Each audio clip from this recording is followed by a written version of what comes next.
हरे कृष्णा। सब भक्तों का हार्दिक स्वागत।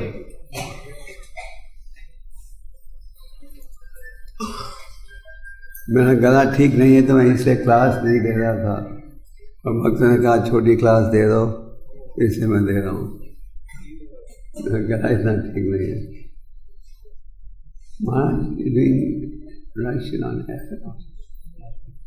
Everybody has. ओम नमो भगवते वासुदेवाय। ओम नमो भगवते वासुदेवाय। ओम नमो भगवते वासुदेवाय। श्रीमद् भागवतम 5वां स्कंद 10वां अध्याय श्लोक नंबर 11।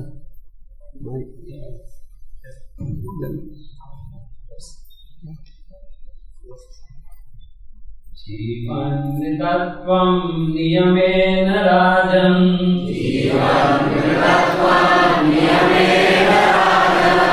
आद्यन्तवद्य कृतस्य दृष्टम्। स्वस्वामभावध्रुवा लिङ्गयत्र।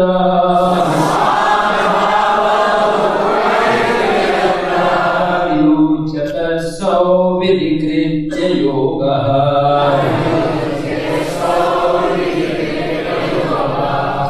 जीवन्मृतत्वं नियमेन राजन्।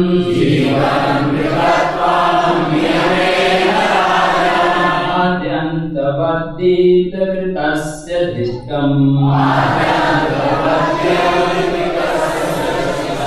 स्वस्वावमाभावध्रुवाङ्गे यत्र।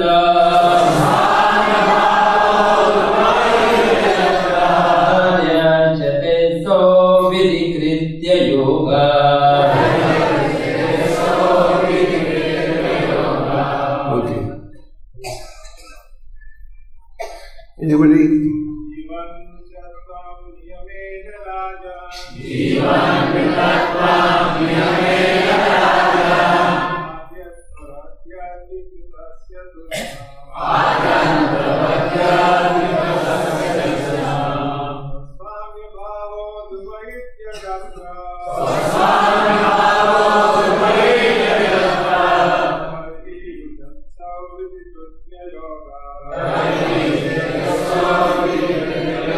माता जी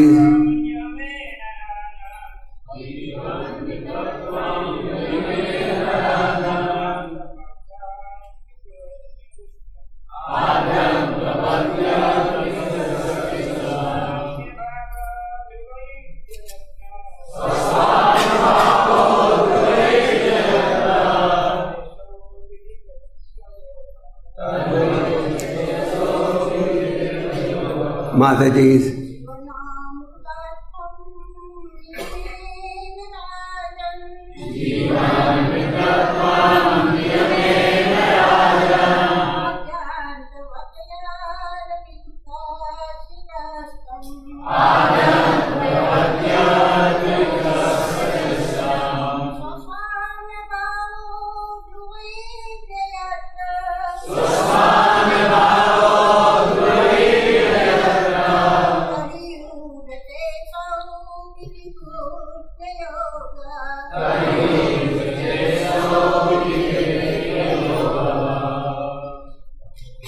शब्द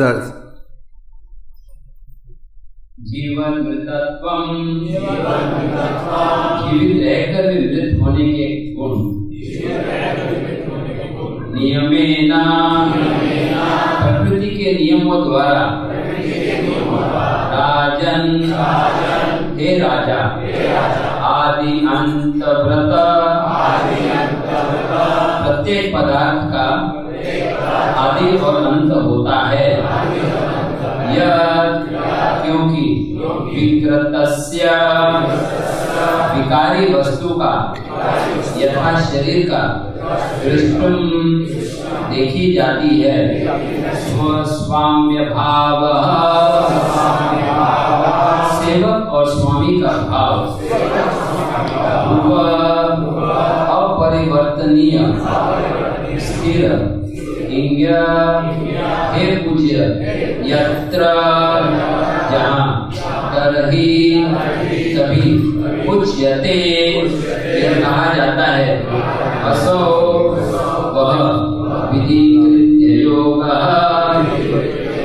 आज्ञा और कर्तव्य का संयोग।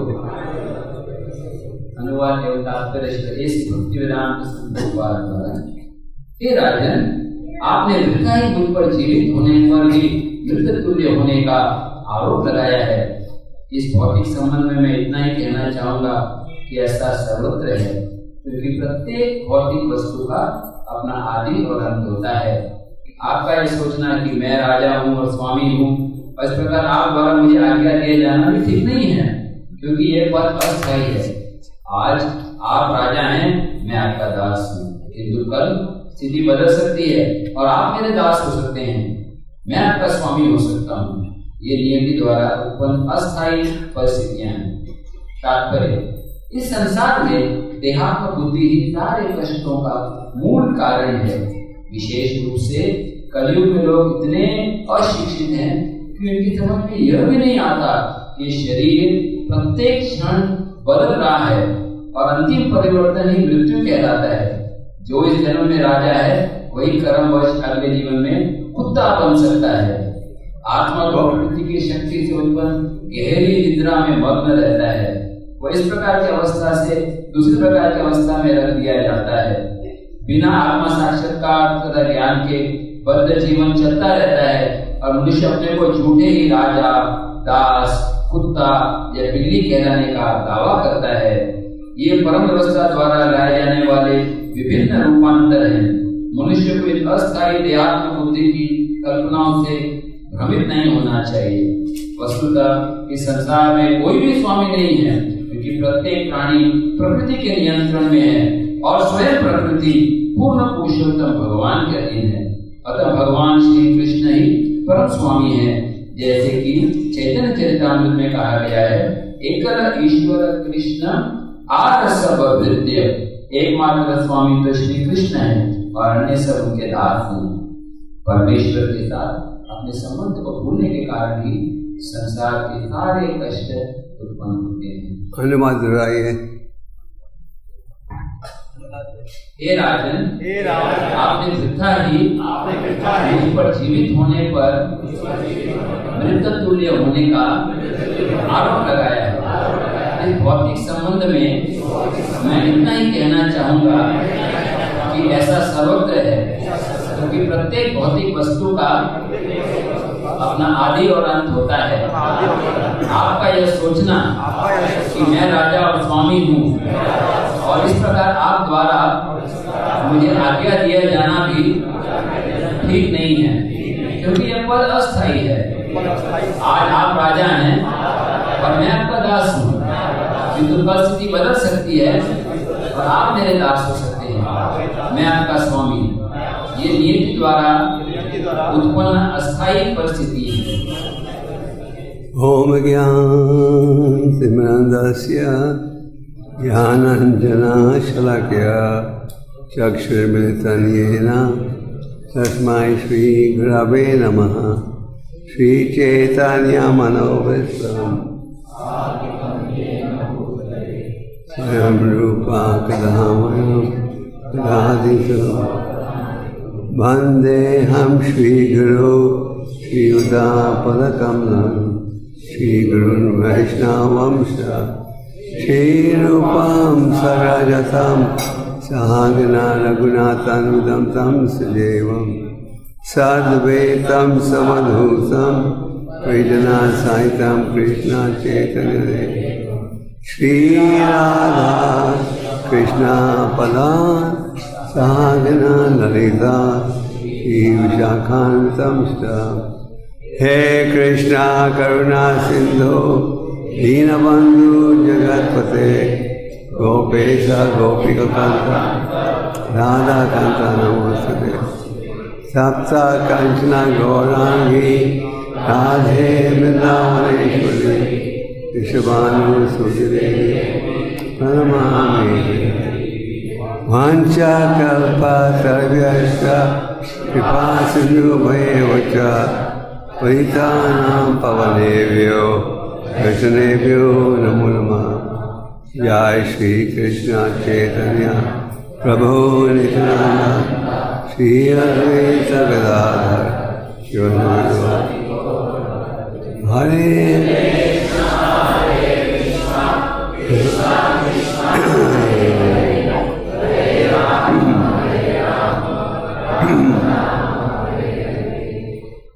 जगत गुरु ट्रांसलेटिंग।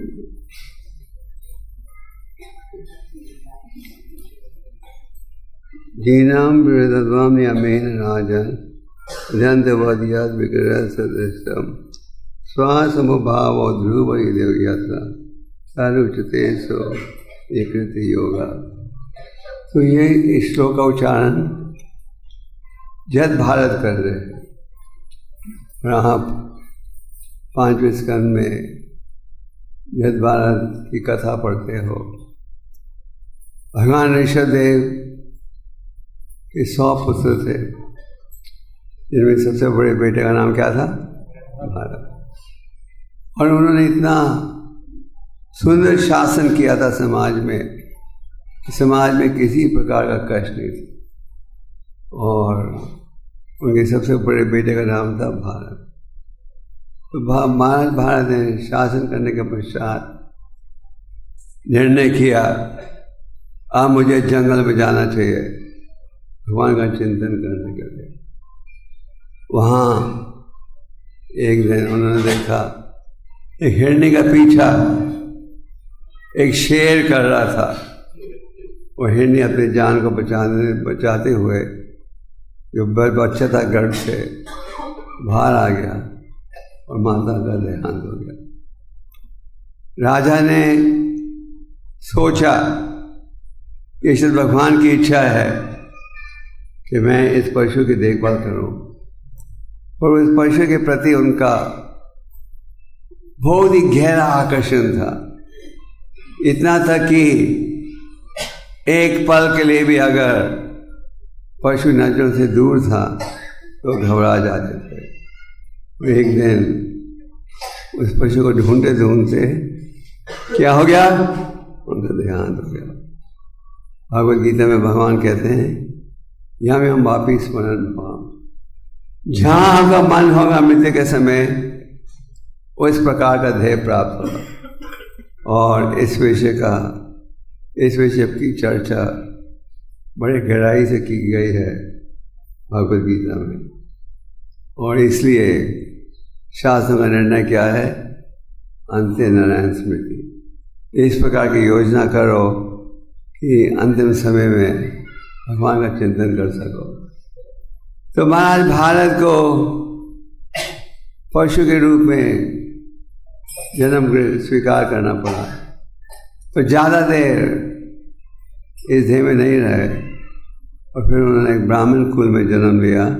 उनका नाम क्या था?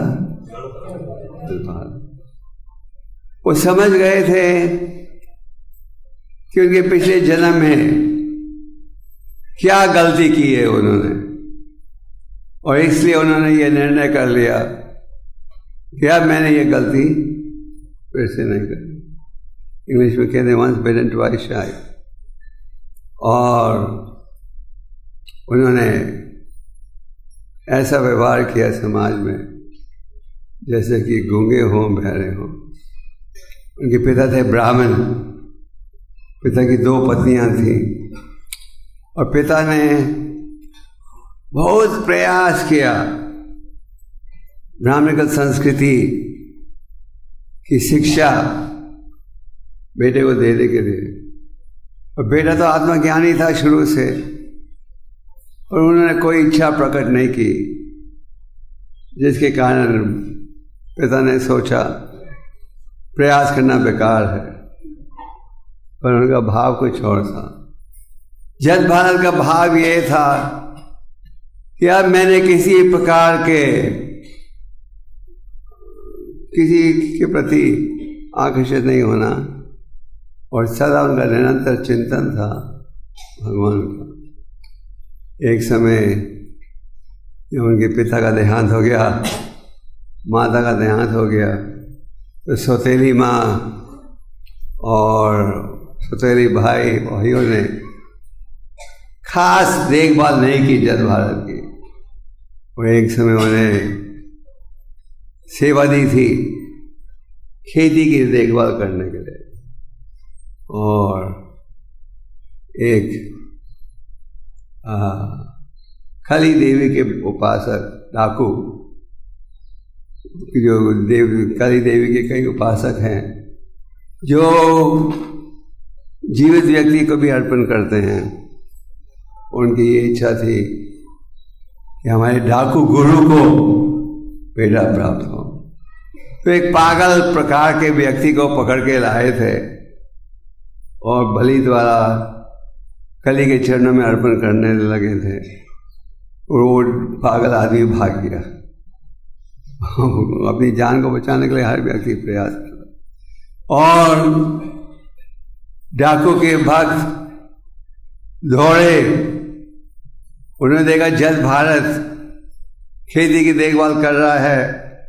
उन्होंने सोचा कि यही है वो व्यक्ति जो भाग गया था, तो उसको पकड़ कर ले आए कली के चरणों में अर्पण करने के लिए। जद भारत निरंतर भगवान के चिंतन में जुड़े हुए थे, और जब डाकू ने बलि उठाई जद भारत को काटने के लिए, दुर्गा जी की मूर्ति प्रकट हो गई बाहर। उन्होंने उस बलि से इन डाकुओं को काट दिया। तो जद भारत लंबे थे, ऊंचे कद के, लंबे हाथ, और एक दिन महाराज रघुगना राजा थे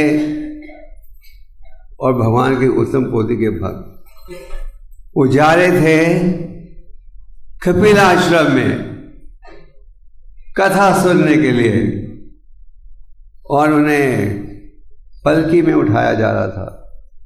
प्राचीन समय में जो राजा होते थे या राजा से खानदान के, केवल उन्हें ही पलकी में उठाया जाता था, सबको नहीं। तो राजा को पलकी में उठाकर ले जा रहे थे कथा सुनने के लिए, और राजा ने कहा तेजी से चलो, मुझे देर हो रही है। राजा धार्मिक था, और राजा होने के कारण रजस गुण का प्रभाव भी था उनके चरित्र में। तो उनके सेवकों ने जद भारत को देखा, लंबा व्यक्ति, उसे कहा कि हे, राजा को उठाने में मदद करो। जद भारत का समाज में व्यवहार था जैसे वो गूंगा है और बहरा है, और जद भारत मान गए। पर राजा ने अनुभव किया कि पलकी डामाडोल हो रही है, और तेज जाने के बजाय और धीमे धीमे चल रही है। राजा ने कहा ये क्या हो रहा है? मैंने तुम्हें कहा था तेज चलने के लिए, तुम रास्ते चल रहे हो। तो दूसरे सेवक थे, वो घबरा गए। उन्होंने कहा राजा हमें मत डांटो, हमारा कोई दोष नहीं है, ये जो नया व्यक्ति हमने जोड़ा है ये बहुत धीमे धीमे चलता है, पता नहीं क्या देखता है जमीन में। जद भारत का क्या था भाव, वो हर कदम को पृथ्वी पर रखने से पहले ये देखता था कि आगे 3 फुट तक कोई जीवात्मा तो नहीं है, क्योंकि जो वैष्णव भक्त है, जो असली ब्राह्मण है, वो किसी को कष्ट नहीं देना चाहता।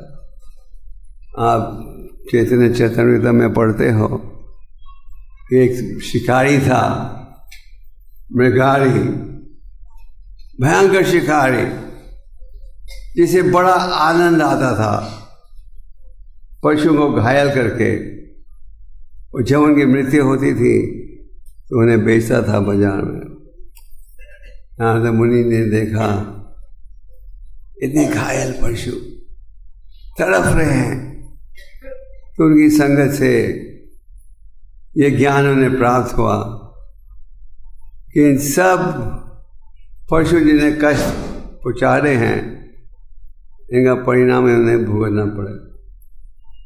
और उसके पश्चात उस शिकारी में ऐसा परिवर्तन आया कि वो पैरों को भी नहीं रखता था देखे बिना कि कोई जीवात्मा तो नहीं है।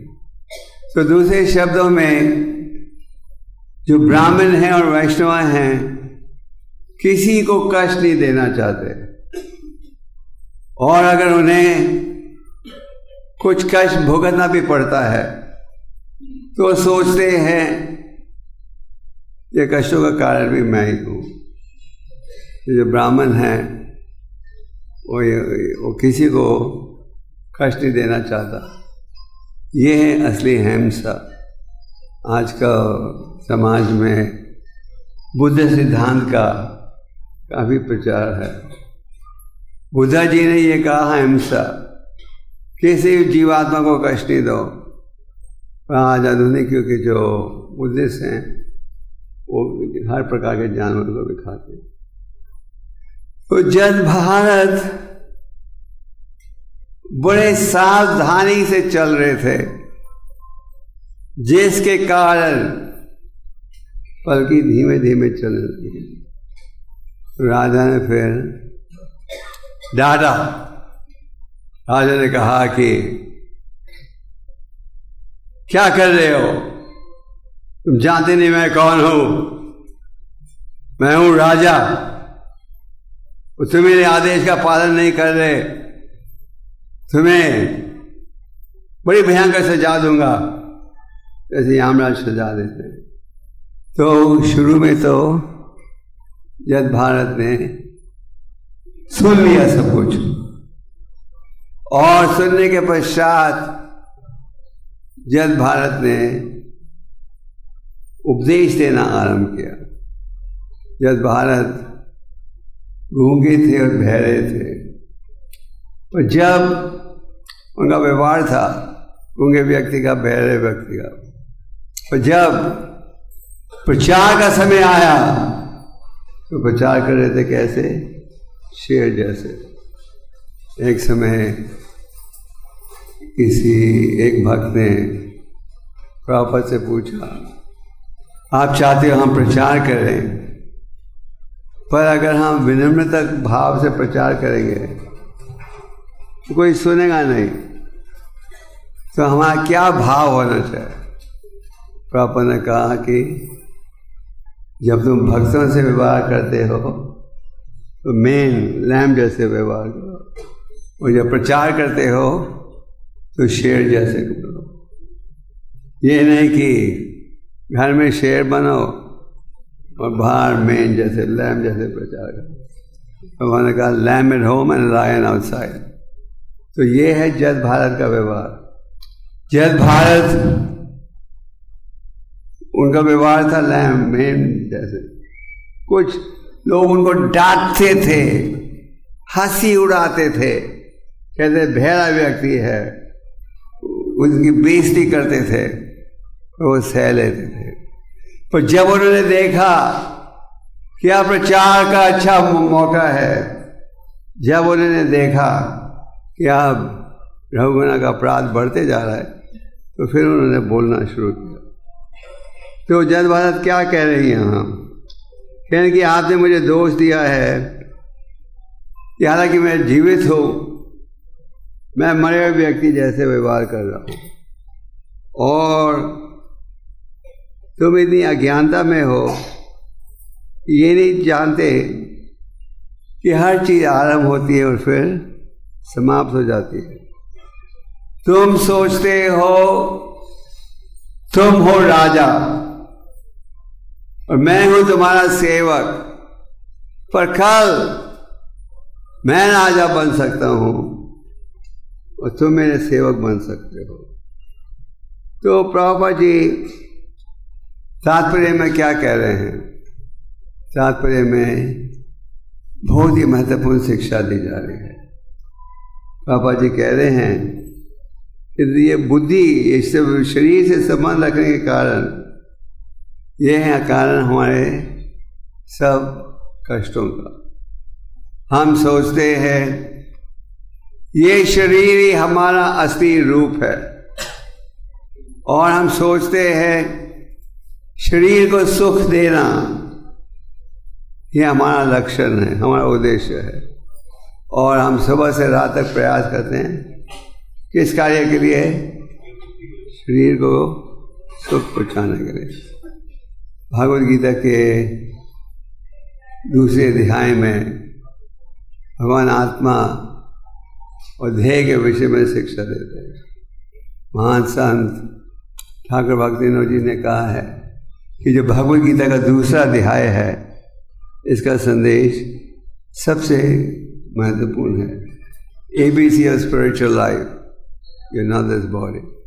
तो जद भारत कह रहे क्या, आज लोग इतनी अज्ञानता में हैं और वो ये नहीं जानते कि देह के अंदर आत्मा है। आज लोग क्या सोचते हैं, जो करना है कर लो, सब कुछ मिट्टी के साथ समाप्त हो जाती है। तो ये है अज्ञानता, ये है अज्ञानता। ओम ज्ञान तिमिरंधस्य ज्ञानांजना शलाकया। हम सब जन्म लेते हैं अज्ञानता में, जहां की हमारा ये भाव रहता है कि शरीर ही हमारा असली रूप है।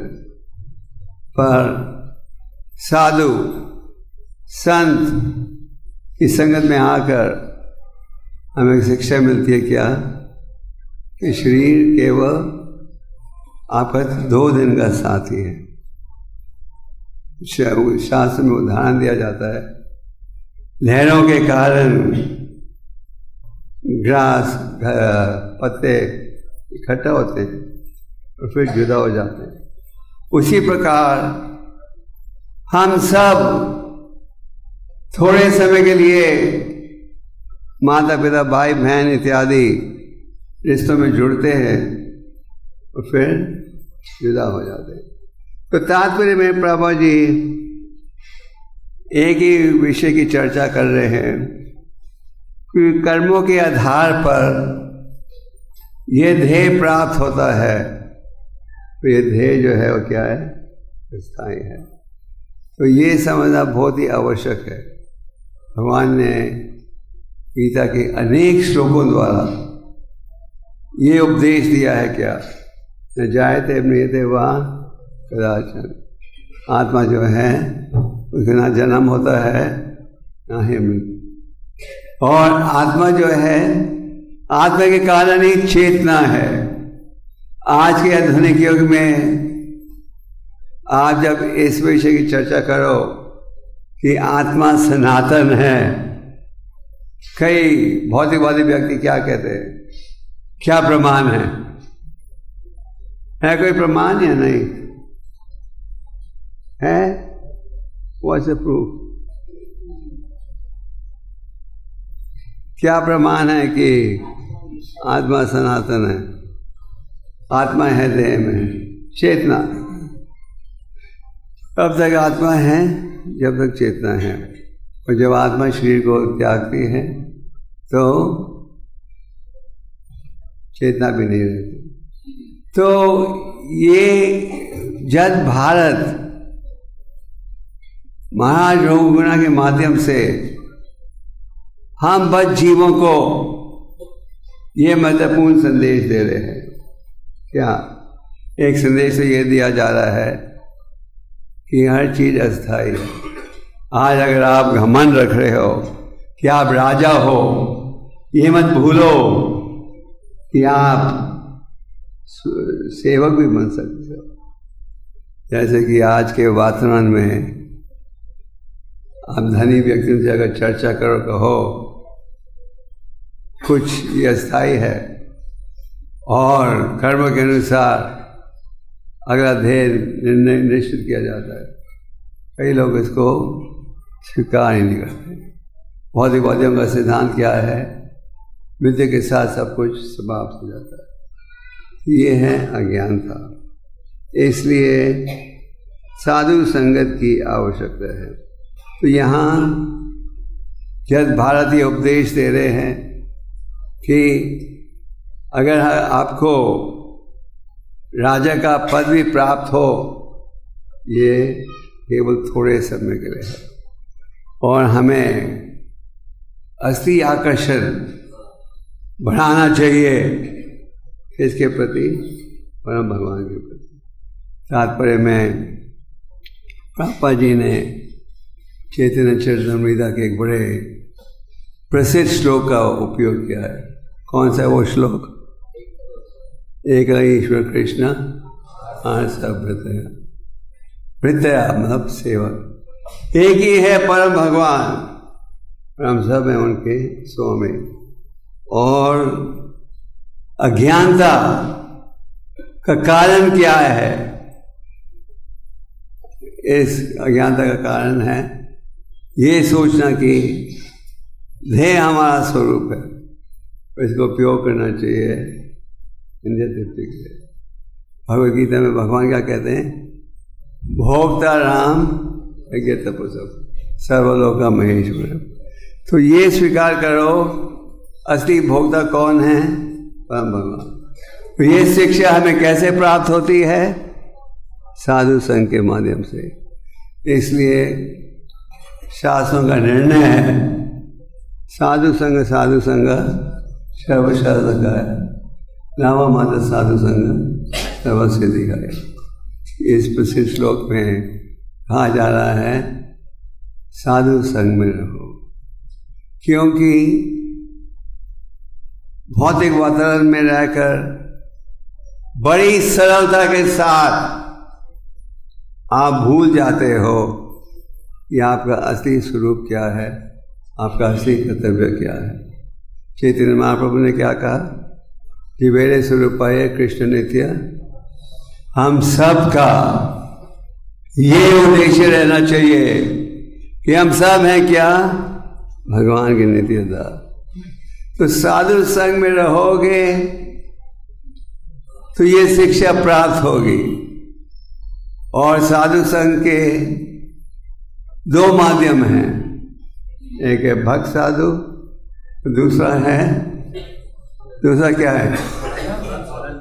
ग्रंथ साधु। कई बार लोग पूछते हैं आप लोग क्यों इतना बल देते हो ग्रंथों के वेतन पर? क्योंकि इन ग्रंथों के माध्यम से ज्ञान प्राप्त होता है। प्रभुपाद जी कहते थे अगर इस विश्व में किसी चीज की कमी है तो इस ज्ञान की कमी है। यह ज्ञान क्या? कि आप कौन हो? भगवान के सेवक। तो भक्ति की विधियां के पालन के द्वारा हम ये सदा समझ सकेंगे क्या हमारा कर्तव्य क्या है? भगवान की सेवा में। ये है शास्त्रों का निर्णय। तो इसलिए ग्रंथों का अध्ययन, महामंत्र का उच्चारण, भक्ति के नियमों का पालन बहुत ही आवश्यक है। रूप गोस्वामी कहते हैं अधो श्रद्धा तथा साधु। आरंभ में हमारे हृदय में ये भाव होना चाहिए कि हम भगवान के शरणागत होना चाहते हैं। और अगर हमारे में ये भाव हो तो परम भगवान जो अंतर्यामी हैं आपको क्या देंगे? किसी साधु की संगत में ले जाएंगे। जैसे आज आप देखते हो हजारों भक्त सारे विश्व में जुड़े हैं कृष्ण भक्ति में इन ग्रंथों के माध्यम से। किसी ने उन्हें ग्रंथ दिया, उन्होंने ग्रंथ पढ़ा, आध्यात्मिक रुचि बढ़ी, भक्तों के संग में आए और भक्ति की विधियों का पालन करना आरंभ हो गया। तो साधु संग में रहने का ये लाभ है कि आपको शुद्ध ज्ञान प्राप्त होगा, और अगर हम इस ज्ञान का पालन करें फिर हम समझ सकेंगे कि हम ये शरीर नहीं है। इसका पालन करना इतना आसान नहीं है। इंग्लिश में कहते हैं टॉक इज चीप। ये समझना कि हम ये शरीर नहीं है, ये एहसान है, इतना आसान नहीं। इसलिए निरंतर नियमित रूप से हमें इस शिक्षा का अध्ययन करना चाहिए। और भगवत में क्या कहा गया है? नास्त्र परेश उद्रेशु नित्यम भगवत सेवा। भगवती उत्तम श्लोक है, भक्ति भागवती न सके। इसलिए कहा गया है भागवतम का अध्ययन बहुत आवश्यक है। और अगर हम रोज पढ़ेंगे, सुनेंगे, तो फिर ये ज्ञान बैठेगा हमारे हृदय में, क्या कि ये शरीर अस्थाई है और हर चीज अस्थाई है, और ये देह समय के साथ नष्ट हो जाएगा। समय के साथ हम सब जुदा हो जाएंगे, और हम सब का असली कर्तव्य क्या है? ये स्वीकार करना एक ईश्वर कृष्ण, कृष्ण भगवान है, परम भगवान। तो ये समझना कि हम उनके नित्य दास हैं, हम उनके नित्य सेवक हैं, ये समझना और इस शिक्षा के को पालन करें, फिर हम असली सुख अनुभव कर सकेंगे। जैसे भगवद गीता में कहा गया है, ब्रह्मभूत प्रसन्नात्मा न सोचती न। जो व्यक्ति इस आध्यात्मिक जीवन नियमों का पालन करे वो सदा आनंद में रहेगा। और चैतन्य महाप्रभु ने शिक्षा के उपदेश में क्या कहा? आनंद बुद्धि वर्धना। एक और लाभ भगवान के नामों के उच्चारण का क्या है कि आपको असली आनंद प्राप्त होगा। लाल महाराज कहते हैं, न दिव्यम स्वतः गते में विष्णु। लोग आज ये नहीं जानते कि असली सुख कैसे प्राप्त होगा। तो जब भारत का उपदेश बहुत ही महत्वपूर्ण है, और महाराज रघुनाथ के माध्यम से ये उपदेश हम बस जीवों को दिया जा रहा है। हमें इसका पालन करना चाहिए। आप कहोगे हम तो रोज ही यही क्लास में सुनते हैं, चाहे कोई स्वामी जी क्लास दें या कोई नया भक्त दें, रोज ही सुनते हैं, you are not this body. आज के श्लोक में क्या कहा जा रहा है? संक्षेप में यह कहा जा रहा है, आत्मा सनातन है और हर चीज अस्थायी है। आप तो ये रोज ही सुनते आ रहे।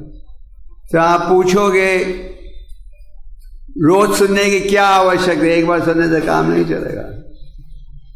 तो प्रभुपाद जी गीता में कहते हैं, repetition is necessary to drive the point home.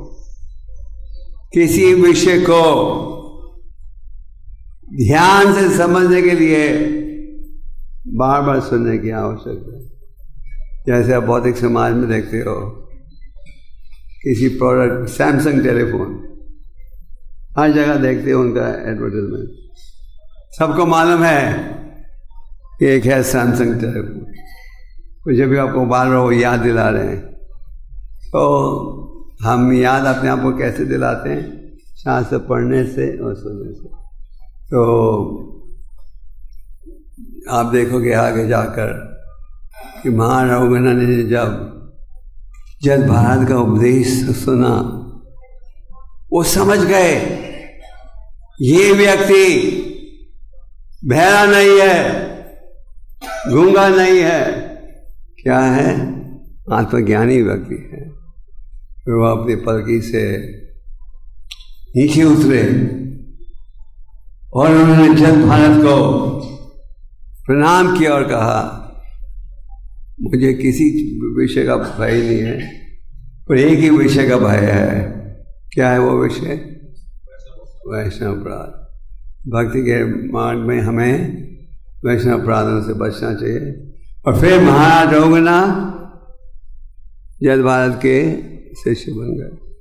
तो इस संदेश से हम ये भी समझ सकते हैं कि साधारण स्थिति में हमारा व्यवहार गूंगे और बहरे जैसे हो सकता है, तो जब प्रचार का मौका आए तो आपको जल भारत के समान शेर जैसे प्रचार करना चाहिए। और ये नहीं कि जब प्रचार का समय आए तो हम डरपोक बन जाए। तो ध्यान से भागवतम को सुनिए, पढ़िए। प्रभुपाद जी की इच्छा थी कि इस संसार के भक्त इन ग्रंथों को ध्यान से पढ़ें, फिर ज्ञान प्राप्त होगा और इस ज्ञान के उपयोग से ये उनके लक्ष्य को प्राप्त कर सकते। हरे कृष्ण। कोई प्रश्न है? मुझे देर हो रही है। कोई प्रश्न है किसी का?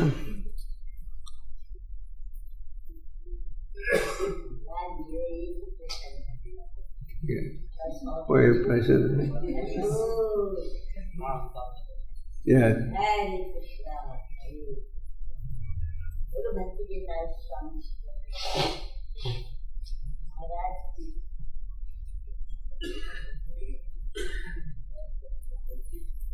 जल्दी पूछिए।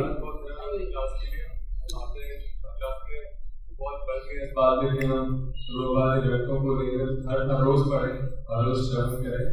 हमारा प्रश्न ये था कि इससे कुछ लोग पूर्व जब जल भारत के जीवन का विवरण है तो वहां बताया जा रहा है कि उनके भाई और उनकी सौतेली माँ उनको खाने के लिए बहुत खराब तरह का खाना किया करते थे और वो बहुत उस पर ज्यादा बिना विचार के खाते थे।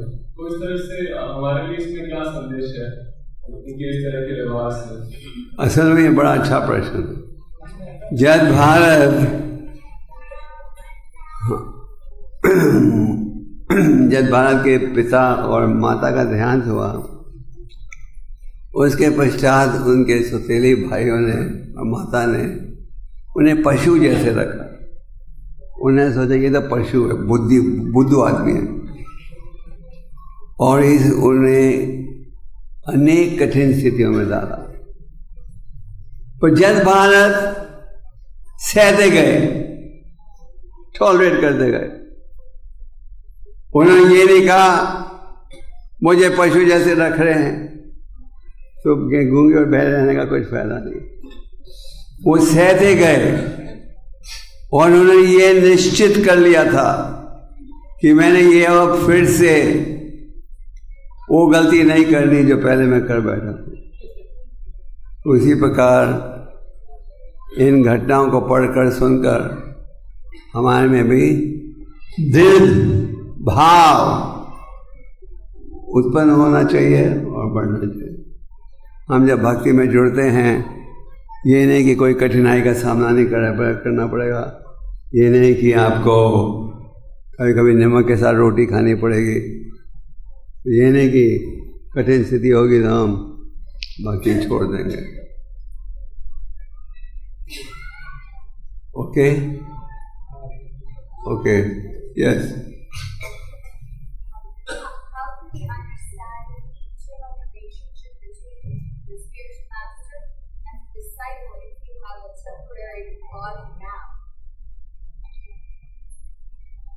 The relationship is spiritual, not material. Just like it is said, the sage lives by his instructions. Prabhupada dedicates the first canto to his Guru and he says, he lives forever by his instructions and the follower lives with him. So the spiritual master is also going to become unmanifested one day. But what will not become unmanifested are his instructions. So the relationship, just like Vyasadeva. Vyasadeva was there at one time and gave these scriptures. And now he's gone. But we still recognize Vyasadeva through his books, through his instructions.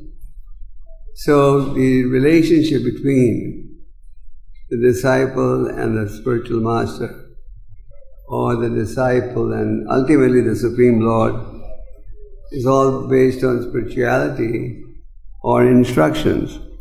Just like you may have a lot of people say, I worship Krishna, but they don't know what Krishna says.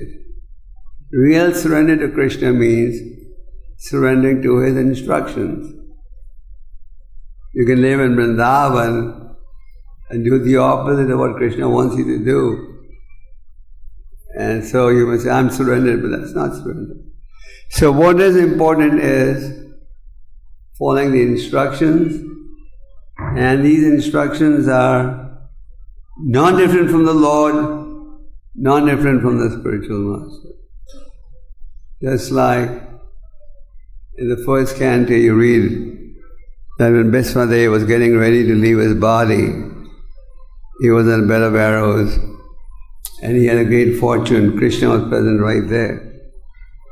So we would all love to be in a situation that when we are leaving our bodies, Krishna will be there right there. But in reality it's not going to happen.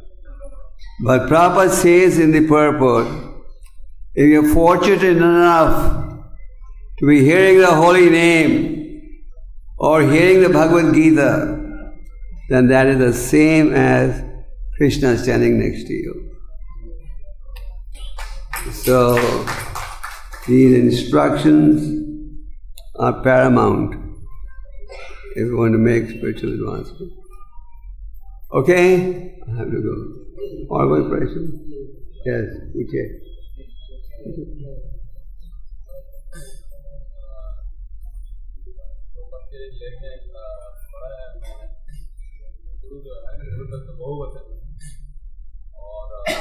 शिक्षा गुरु एक होना चाहिए और दीक्षा गुरु जो अनेक हो सकते हैं, कई हो सकते हैं। दीक्षा गुरु एक है और शिक्षा गुरु अनेक हो सकते हैं।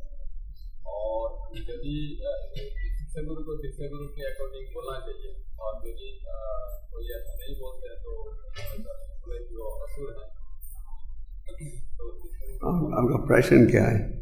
प्रश्न अगर यदि इस तरीके से कोई नॉन बोल रहे हैं और तो उन व्यक्ति के साथ Does everyone understand his question? No, I understand. I want the audience to understand. इनका प्रश्न ये है, शास्त्र में कहा गया है एक ही शिक्षा गुरु होता है पर अनेक दीक्षा गुरु हो सकते हैं। अने माफ करना, दीक्षा गुरु एक है, शिक्षा गुरु अनेक हो सकते हैं। और अगर शिक्षा गुरु ऐसा उपदेश दे तो दीक्षा गुरु के उपदेश से अलग है।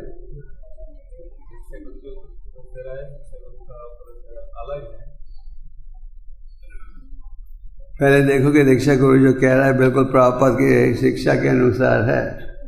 अगर वो बिल्कुल प्रभुपाद की शिक्षाओं के अनुसार आपको उपदेश दे रहे हैं तो फिर जो शिक्षा है दे रहा है उसको भी उसके आधार पर ही होना चाहिए। जैसे इस्कॉन में अनेक सन्यासी संत महात्मा क्लास देते हैं। हम ये नहीं कहते उनकी क्लास मत सुनो, क्योंकि सब आपको एक ही उपदेश दे रहे हैं, शास्त्रों पर आधारित पापा के उपदेश बता रहे हैं। अगर शिक्षा गुरु वही दे रहा है फिर कोई चिंता की बात नहीं। Okay, thank you. Hare Krishna.